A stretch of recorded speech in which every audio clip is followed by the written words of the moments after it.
अखिल Rajasthan lab technician कर्मचारी संघ की आज जयपुर में प्रांतीय मीटिंग आयोजित की गई, जिसमें लैब टेक्नीशियन संघ के प्रदेश भर से आए संगठन के पदाधिकारियों ने खेमराज कमेटी की रिपोर्ट पर शोक व्यक्त करते हुए 2 मिनट का मौन रखकर रिपोर्ट का रावण दहन किया। साथ ही कहा कि आंदोलन के लिए मजबूर होने की बात कही। लैब टेक्नीशियन संघ के पदाधिकारियों से बात की हमारे संवाददाता सुदर्शन सिंह शेखावत ने।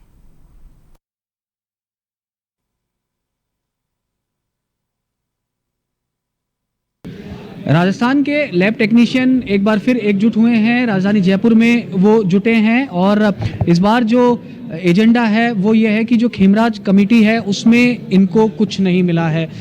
तमाम जो जिले हैं वहाँ से संगठन के पदाधिकारी और जो लैब टेक्नीशियंस है वो यहाँ पर पहुँचे हैं। आज यहाँ पर क्या मीटिंग हुई है और क्या आप मांग करना चाहते हैं? सरकार से हमें भारी उम्मीद थी।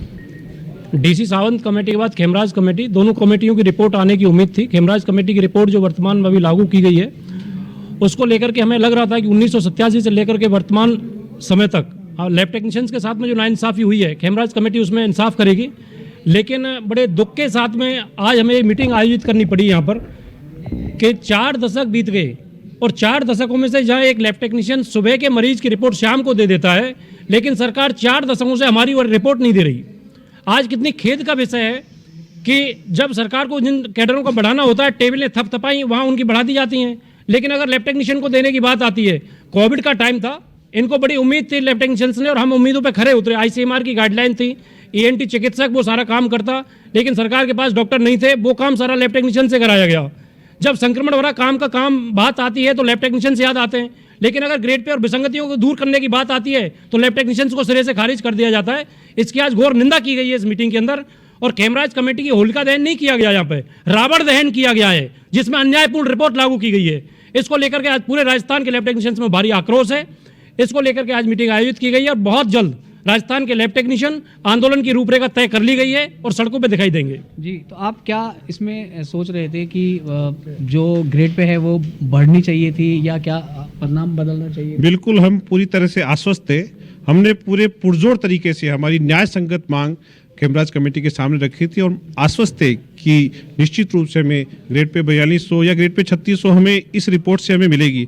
लेकिन खेमराज कमेटी ने बिल्कुल पूरी तरीके से लीपापोती करी है।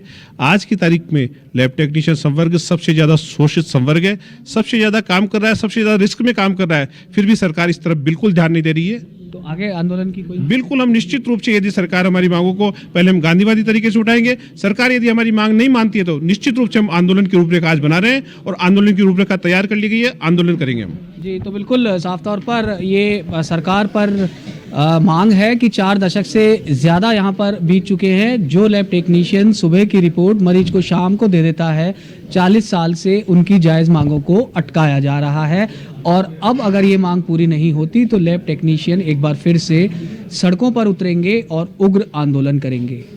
श्याम शर्मा के साथ सुदर्शन शेखावत, जन टीवी, जयपुर।